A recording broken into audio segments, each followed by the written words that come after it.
if someone comes to Sri Lanka, especially Galle, I'm from Galle, seafood is number one. I think I'm a big fan of Sri Lanka. I've been 2 times there, but of course I haven't been to many of the coastal region, and definitely trying to understand how beautiful this country is. I've been meeting people from Sri Lanka, very, very delightful people, calm and composed. I did my first university degree in mathematics and physics, but then I realized that's not really my path. I'm a creative person. I'm passionate about fashion, textile. I was focusing more on like textile and fashion. I knew that I didn't have my educational background in there. I haven't done anything about fashion designing or anything. So you are like what, bachelor's in mathematics? Yes. Really? Yes. I have got selected to the University of Colombo in Sri Lanka. All right.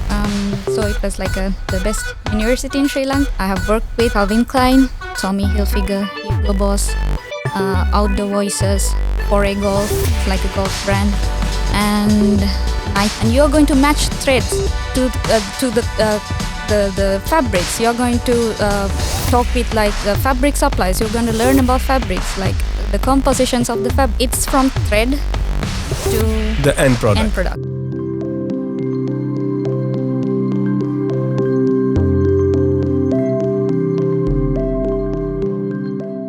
Could you tell me something about yourself? And you are coming from the beautiful country called Sri Lanka. Yes. And we would like to know about that. Okay. I was like someone who's enthusiastic with mathematics and physics. So I did my first university degree in mathematics and physics. So I graduated in science. But then I realized that's not be my path because, I love maths, but that wouldn't be my career path. So I thought that, yes, I'm a creative person. I'm passionate about fashion and textile. So I shoot my chance to go to that industry. And luckily, I've got selected to become a product development merchandiser in textile industry. In textile industry? Yes. Okay. I would say that when I first went to my interview, I was I have no background in textile industry, no background in merchandising, but I would say the person who interviewed me trusted me and he knew what I'm passionate about, I'm passionate about textile, so he gave me a chance. So that's where I have understood, okay, this is the correct path for me, and I followed that path and I have worked for like 4 years as a merchandiser, and in the middle, I have shifted. I tried to do some testing, whether to test this is the correct path or not. I've worked as a operational executive in the middle, like in the time of COVID. Then I realized, no, that's not working. And I worked for like 3 months. It's about like recruiting HR job. And again, I shifted to doing merchandising in product development in textile industry. Then I was thriving in my job. I was doing very well. I was learning a lot. I was meeting new people, doing great in my job. And then now again, I'm a student in Finland. The first interview or a first job is always very, very interesting and also very exciting. Yes. And, many of the kids might feel nervous, when you are kind of a graduate, freshly graduate. And then moving forward for that interview. So were you also very nervous at that time? And also tell me that what helped you during that interview to find yourself in a spot that actually attracted HR people to hire you? First, I have applied for like many jobs after like I freshly graduated. But I was focusing more on like textile and fashion. I knew that I didn't have my educational background in there. I haven't done anything about fashion designing or anything. But in the first interview, when I get there, I had the first interview with the HR, and they just did ask me like a couple of questions about my previous education, and they were okay. And then I had the second interview with my manager. He was my first manager. And he asked like, why did you choose this? Like first question was, why did you choose this? You are like someone who came from science background. Why did you choose the... You came from science background? Tell me something about that. I did my university degree in mathematics and physics, like completely opposite. So you are like what, bachelor's in mathematics? Yes. Really? Yes. Okay. I loved maths and I loved physics. And that's why I chose that. I have got selected to the University of Colombo in Sri Lanka. All right. So it was like the best university in Sri Lanka. Wonderful. And I did my bachelor's there. Okay. And then the first question is like, everyone is asking, why did you choose textile? Why couldn't you go like do your master's in science? Why did you choose like become like a mathematician or something like engineer, like software engineer? You can do it like because we learn about the like softwares also, like computer science also in the university. And my answer is always, I don't want to do something that I'm not passionate about. I want to do something that I'm really passionate about. Otherwise, if you do kind of like a job when you're not passionate about, you will in the middle of the journey you will like fed up. You will give up. It's not gonna be my story. So you were like passionate about something different, and that was textile. Yeah, was it textile? It was like about the creativity, like creating something. Creativity. Okay. I think mathematicians are creative. Yes. Without creative, you are not going to solve any problems. Yes. I have like tried different paths. Like I have been into the one of the universities in Sri Lanka. I tried doing fashion designing also. And then when I'm doing it, I was just only like 2 weeks. Then I've got the offer to my to the degree in mathematics. So I chose that one because I was like, okay, I'm doing maths. I'm doing maths because I love it. So I went there. And then like I tried something to do, but somehow I went to the path that I was passionate about. So in the first interview, the first question is, why did you choose this? My answer is like, I love this. I love this field. That's what I want to do. I didn't know that the field of manufacturing industry is very stressful. I didn't know about that. I had no clue about that. Yeah. But only the love to the creativity, which I went there without knowing anything. So he was like in the first interview, my manager was like, he was happy about me, like about my background and everything. And he said, okay, let's go for the second interview. I will put you to the director board. You talk with them and let's see what's happening. And I went to one of the director in that company. And again, he asked the same question. They are curious, like, why do you choose this? And then he took a piece of paper and he drew, I still remember it. Okay. He drew what is the manufacturing industry is about and the whole process of the textile manufacturing. That's the point I understood. Okay, this is what I'm going to do. I was there without knowing what I'm going to do. And he explained, okay, you're going to do this and you're going to match threads to the fabrics. You're going to talk with like fabric suppliers. You're going to learn about fabrics, like the compositions of the fabrics. I was like, okay. Now then, that was the moment I was realizing, okay, this is what I'm going to do. I'm not going to like, the image in my mind was completely like shifted from something to another thing. Yeah, but you believe that you would be having a position where you would come up with designs and ideas, or maybe crack a deal of a creativity and bring something new in the market of the textile. But then this was completely different thing. Completely different thing. Like I was like, okay, I have to go to factories. I have to visit factories. I have to talk with people who are like doing the sewing, like behind the sewing machines. I have to meet the customers. I have to negotiate things. I have to think about the pricing, because do the costing. Like you have to come. You are the person who is responsible for the FOBs. Okay, this is like a huge thing. And then I can take this challenge. And he was also like asked me like some questions, and then I answered that, and he was like pleased like happy with my answers, and he was like, okay, can you come to the job from next week? And I was, okay, I will come. And you said yes? I said yes. Did you ask how much you're going to pay? Yes, I asked, and I was... You did ask? No, this is one thing now. You did ask, okay? Yes. This is very important. Yes, okay. So, first job, non-relative field, okay? You are being offered and you are daring to ask how much you're going to pay me. No, it's like this. He asked me like, how much do you expect? Okay. I was freshly graduated and I didn't know much about how much could I have get from that job. And I asked like a very little amount at that time. It was like, in Sri Lankan rupees, if I say, it was like 35,000 rupees. It was like a very little for that job.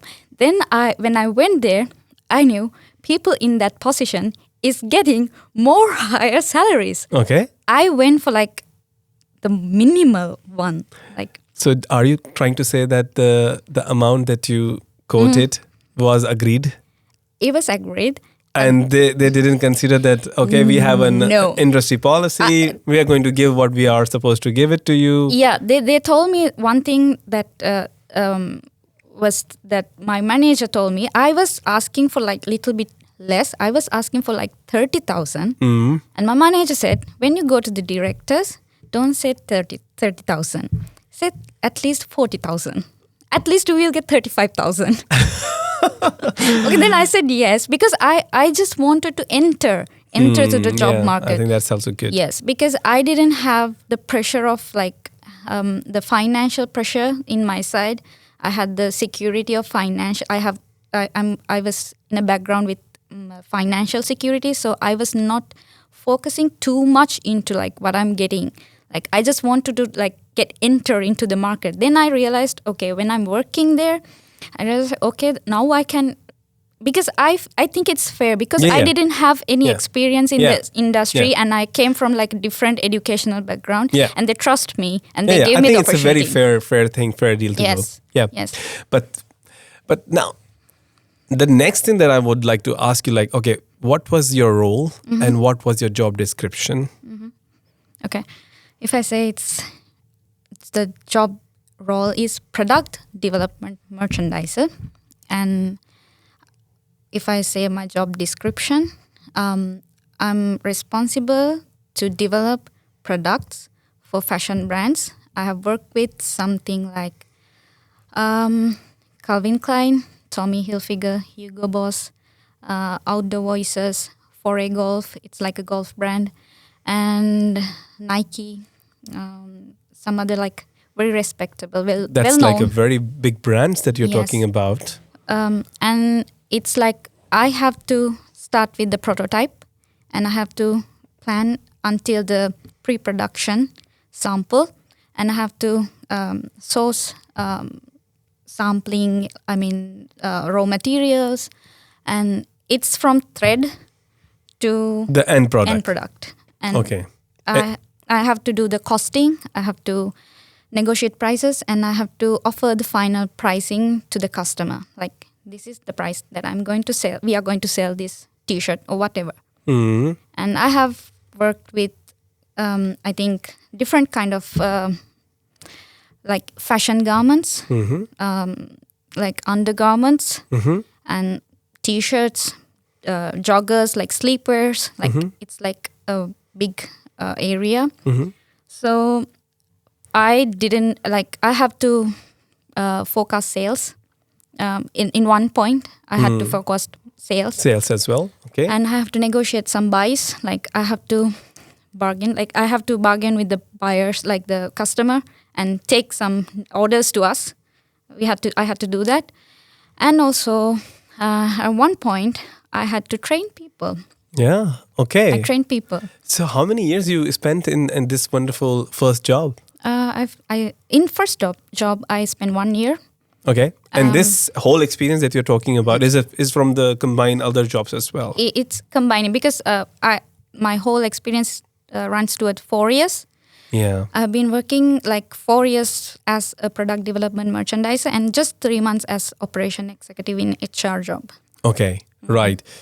How's it working with this brand? I mean, when you're working with these big brands, of course, they have some kind of expectations, for example. How do you make sure that you are understanding, listening to the customers and making sure that you are conveying the same message to the producers, for example, to meet what they are expecting in that thing? Because this is very important, isn't that? Yes. First thing is like you have to be very good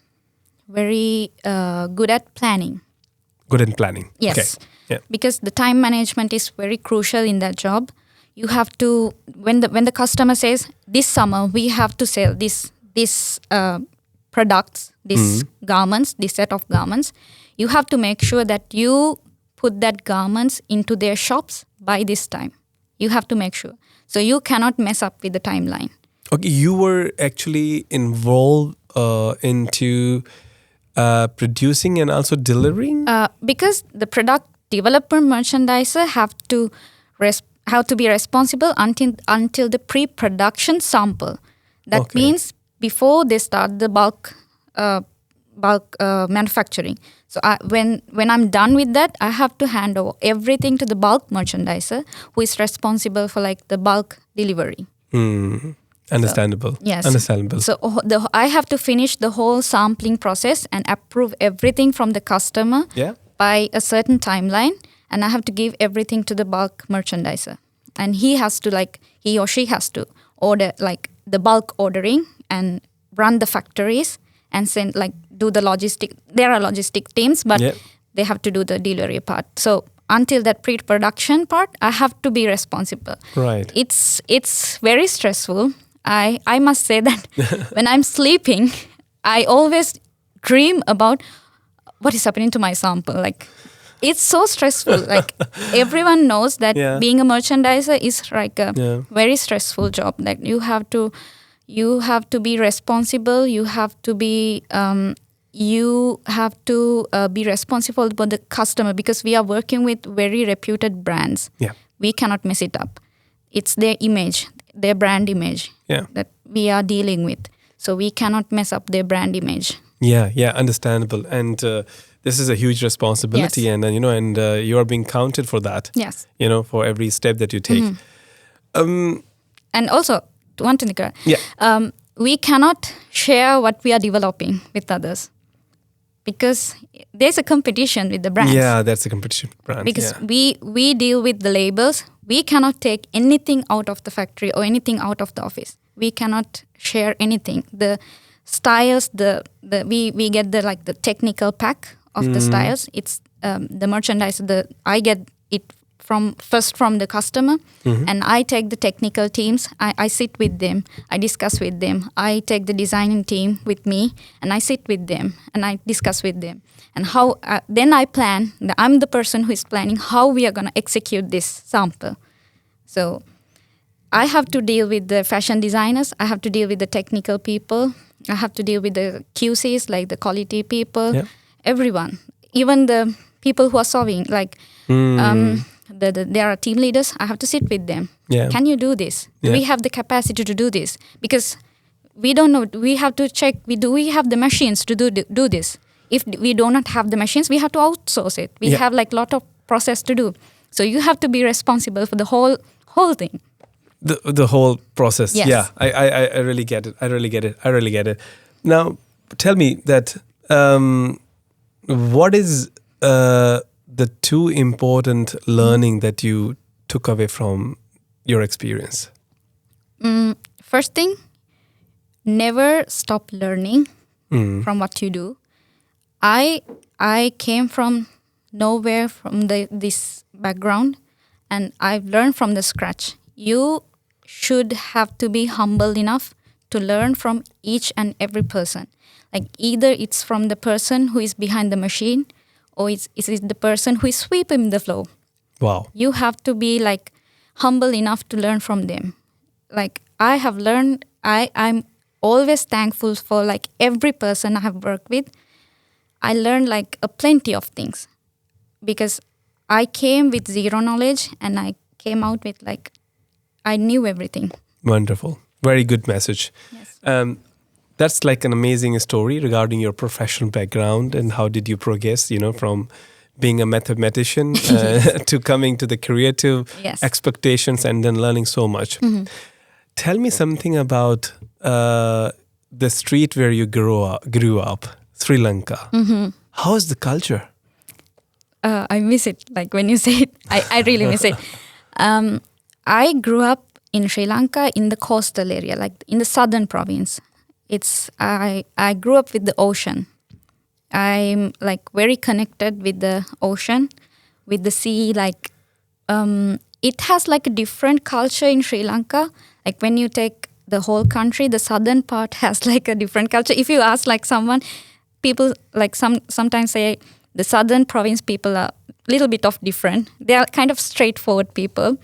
They are a little bit tough. Within Sri Lanka as well? Yes. Like, for example, we always talk about like people in the north, people in the south. South people are kind of more warm people. Yeah, they're warm people, but they're like very tough people to like when decision making. Okay. Like they are like very. Actually, they are very warm people because we build with tourism. Yeah. We get like a lot of tourists in our city, and also like it's like you deal with the sea, so you are tough. Wow. Yeah. That's like is it saying? Is some sort of saying in your language? Yes. What language you speak there? I speak Sinhala, Sinhalese, and we have Tamil. And those are like the two major languages in Sri Lanka. Yeah. So I speak Sinhala. And English is like the second official language. Yeah. We use English also, but mostly Sinhala. Yeah. And how is when you said like I've missed it, like what do you miss from your culture, for example? For example, let's say you talk about 3 important things that you would like to highlight here. Okay, one thing I miss is, of course, the ocean, because I usually go to the beach like in every weekend with my family. No. And I'm a swimmer. Oh, you're a swimmer? Yes, I'm a swimmer. And I did like life-saving courses because I love to swim in the ocean. And I miss the house that I build in because my house is like 100 years old house, which is a Dutch influenced house. Okay. And we do have the Dutch influence in our coastal area. We do have the architecture is a little bit Dutch influenced one. So I miss my house there, home actually. And the other thing is I really miss the food. We eat so spicy. The southern province people eat spiciest. Okay. In Sri Lanka. Yeah. So I think I miss the spices in there. Yeah. The food is the second thing that you are kind of missing. Yes. Okay. Yes. Yeah. Because I cannot find that spice in here. It's so hard. And I think if you go there, if you are in southern province, the seafood you must try in Sri Lanka. Like if someone comes to Sri Lanka, especially Galle, I'm from Galle. Seafood is number one. I think I'm a big fan of Sri Lanka. I've been 2 times there, but of course I haven't been to many of the coastal region, and definitely trying to understand how beautiful this country is. I've been meeting people from Sri Lanka, very, very delightful people, calm and composed in their personalities. I mean, there's something about Sri Lankan culture for some reason that you kind of get attracted to. Yes. And I think these are beautiful memories that you're sharing, because we are asking because, Irandi has moved to Finland for her, further education. And, it's nice to talk and understand like how you have been doing back home, and then, what has been the transition. And I think when we talk about transition, when we talk about moving abroad, there are so many things you are leaving behind. Yes. And then coming to a new territory and then trying to understand the system, people, language, a culture, for example. Could you tell me how has been your journey so far? I mean, what you have learned, what are the best things that you have embraced, and what are the struggling points, for example? So, okay, like moving to Finland I believe it's one of the best decisions I have taken. So, like, I believe that your journey should not be linear. It has to be some adventures in the middle. That's where you create your story. It has to have some fun, has to have some entertainment, has to have some sadness. If I say I'm a movie lover. If the movie, like, if it's not the happy ending, the movie is still not over. Yeah. So if it is like a sad ending, the movie is still not over. So I think there are sad parts when I'm coming here because I had to leave behind a lot of things. The place I grew up, my comfort zone, and the people I love, my parents, and I had to pack everything into one luggage and come to here. It's kind of sad for someone who is... I think it's completely a big opportunity cost. Yes. But I think like when I'm here, I'm kind of a person who is like always trying to focus on the positivity. I'm not focusing on negative things. Even though I leave behind everything, my career, when I see like in my LinkedIn also, when I see the people I work with are like promoting, sometimes I feel like, okay, if I was there, I might be there. So did I miss anything? So like you're talking about like your colleagues getting promoted to a certain position. Yes. And when you reflect back, you kind of feel like, okay, this is what you are aspiring for. You know, this is the company you wanted to work. This is the role that you wanted to work for. And then you are kind of left behind. And of course, you are trying to move ahead.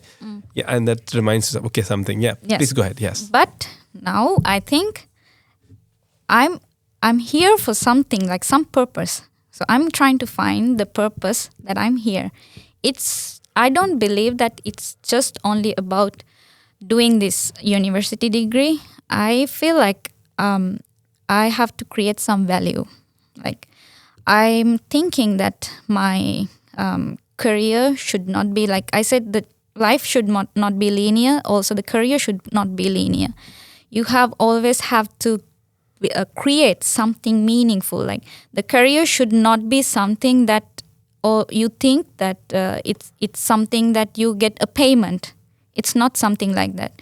It's something that you create or something you give a value, not like a value from the money, monetary value. It's something that you believe that you are adding something, a value to yourself or to other people. Like if you are like helping your friend in education or something, I think it's also like you're doing some kind of a career building. Yeah, I think you're kind of referring to, you know, when you're in a single bubble and you're living in the same bubble, you cannot see something what is happening in another bubble, for example. So you have to come out from a, let's say, comfort zone or a bubble, for example, to actually experience how best was another past experience and how challenging is the current experience, for example. Yes. So that's more kind of a possibilities of what challenges are coming towards you. Yeah. As a person, I told you that I'm a free bird. Yeah. I try everything that I can. Like I did, even in Sri Lanka, I did like a certificate in early childhood education, which is not completely like in my scope. But I still did it because I wanted to learn about like what a child is thinking. What is the child's psychology? I just want to learn. Yeah, that's it. And I learned about coding. I did C++. I'm not coding anymore. Like I don't code, but I wanted to learn. What is it about? Why? What is like people are talking about? We are talking about lifelong learning process, and you are kind of a personality that you're emphasizing that, you know, if you like to do something or like to know or cautious about, why don't you like to, you know, learn more about, do some certification about that? Yes. Yeah, very good. Now I have started a YouTube channel. Oh, you have? Yes. Okay, what are you doing there? It's been like very recently I have started it. It's still small, but I'm creating stories there. Like I write scripts. I create cartoons. Now I'm learning to generate like cartoon images, and I think I'm learning to edit, like do video editings, and I think I will learn how to draw my own cartoons one day. Wonderful. Oh my God. I mean, look at this. We're going towards from mathematician Yes. to now to cartoons and animation and storytelling. Yes, that's why I said like you should not have to be limited to one scope. You can you just get one life. Like try everything you can. Like I have done like many things in my life. I have done kung fu, like martial arts. Okay. Now I'm learning how to meditate. I know I'm like some person who is like trying everything out, like trying to do everything. Like at least you are adding something. I think that's just good. Yes. Yes. And I think like if someone is like thinking like my life is not moving forward, try something new. I think this brings to a very wonderful topic here, Randy. You know, about life and. You see, when we are growing up, we are surrounded by so many of digital platforms, so many things that are engaging our time, consuming our ability to be with someone or not socializing. For example, for instance, there are many things that actually capturing us, and that is bringing a lot of. Moment of loneliness, mental health as well. You know, people suffering with being alone, for example, not able to talk to some people, not able to socialize with some people, and that's kind of a fact. And especially with most of us, we are so much in that zone. How do you see? Have you ever been kind of in a zone of, or have a challenge of kind of a stress or mental health, for example, that you struggle to come out? Or if you did, for example, what is one thing that helped you, or what was it? How did you come out from that, for example?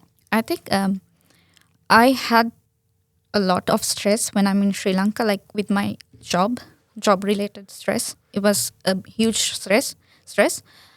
But I did manage it without like going for like burnouts. And when I'm here, yes, I have faced a lot of mental stress because of like loneliness, I could say, and about you don't meet like familiar faces here. So I'm not an extrovert, I'm an introvert person. So, but I should say that when you find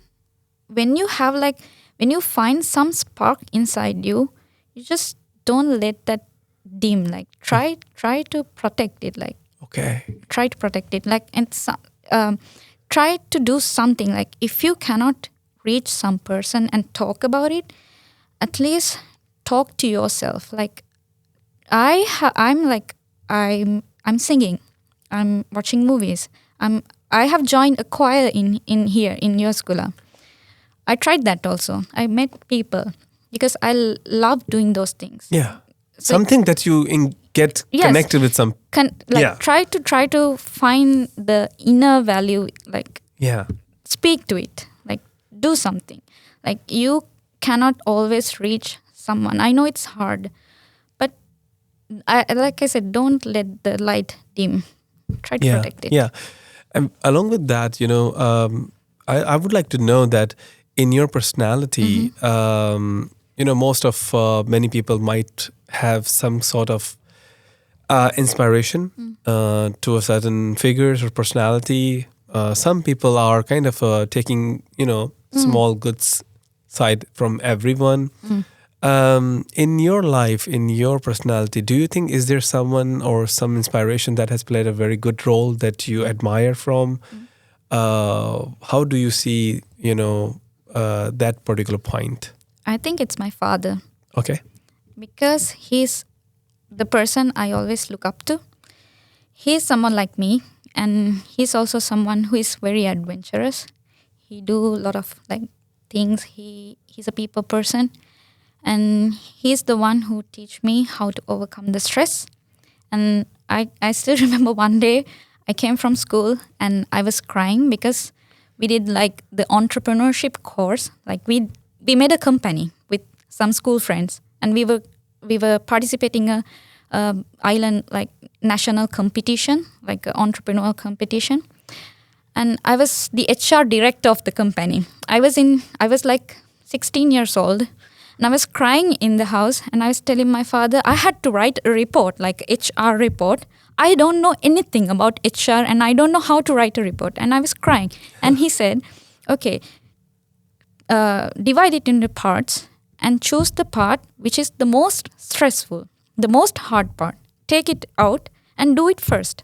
Once you do it, you will find the other parts are so easy. So he's the person who guided me throughout like a lot of phases, and I would say I'm always grateful for him for showing me the path. And he's the person who taught me like try to be happy looking at anything. Like at the night, even when you see a small star, be happy. If you see a small flower, be happy. Like if you see a bird singing, be happy. Like, it says it's so beautiful advices. Yes. You know, getting admiration from so many small things. I think sometimes we forget about small things around us. Yes. I think these in a hunt for bigger dreams, we kind of forgo small happiness around us. We wait for the a particular goal, let's say, that when we are going to achieve that, but we forget that what is in the present or what is now, for example, with us.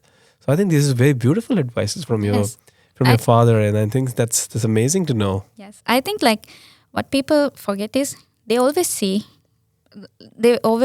but they do not notice things. Like I should say, like they look, but they never will see. They just look. They just look in that sense. Yes, they will never see. That's you have to like see the things. You have to see the beauty of every little thing.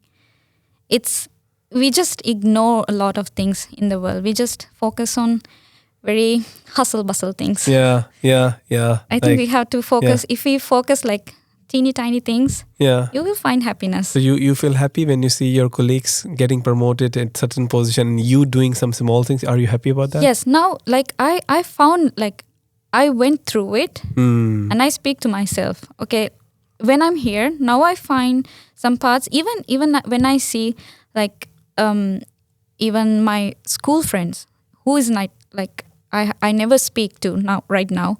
Like we have no connections like old friends. If I see them posted something like they have achieved, I'm happy for them because we are individual people. We don't have to fight with each other. We don't have to be like share the hatred or like it's our individual journey. You have to focus on your journey, not compare yourself to other person. Wonderful.